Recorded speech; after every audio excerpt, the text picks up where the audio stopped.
Ils ont pris l'avion dimanche dernier, direction Daugavpils, dans le sud de la Lettonie, pour se préparer à cette rencontre. Ils sont 4 joueurs, Benjamin Balleret, Romain Arneaudo, Thomas Auger et Lucas Katarina.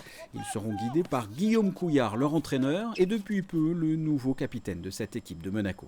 Il y a Benjamin qui a 33 ans, qui est un vieux routard, qui est le joueur d'expérience.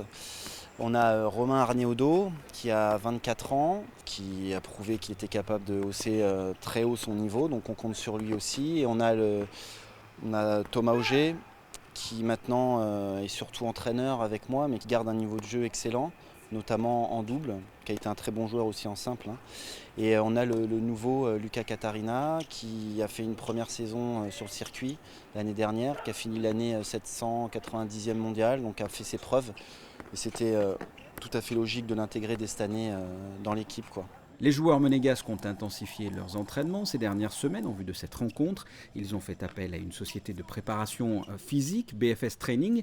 En plus de cela, ils ont beaucoup joué sur surface dure pour s'adapter aux conditions sur place en Lettonie.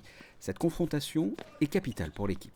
Les enjeux ils sont importants, on la joue vraiment pour gagner. Ça fait quelques années qu'on perd au premier tour et qu'on est obligé de se battre pour rester dans la division avec un deuxième match. Là, cette année, on a à cœur de gagner cette première rencontre. On a envie d'aller loin, donc on se prépare pour ça.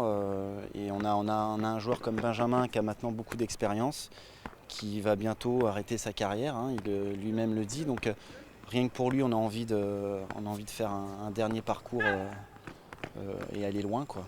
En phase 2, des joueurs à peu près du même niveau, avec bonne nouvelle, le joueur letton numéro 1 absent.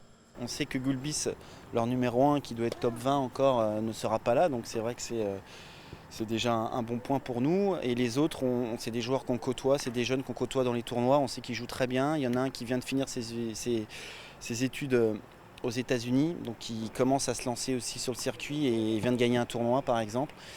Je sais que c'est des joueurs de surface dure. Donc ils vont être sur leur surface, sur leur terrain, ça va pas être évident.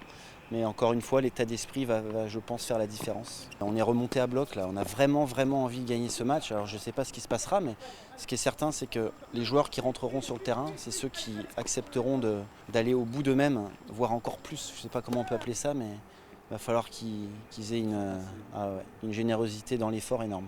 En fonction du résultat, Monaco jouera les barrages ou accédera à la demi-finale, soit face à la Biélorussie ou à l'Égypte.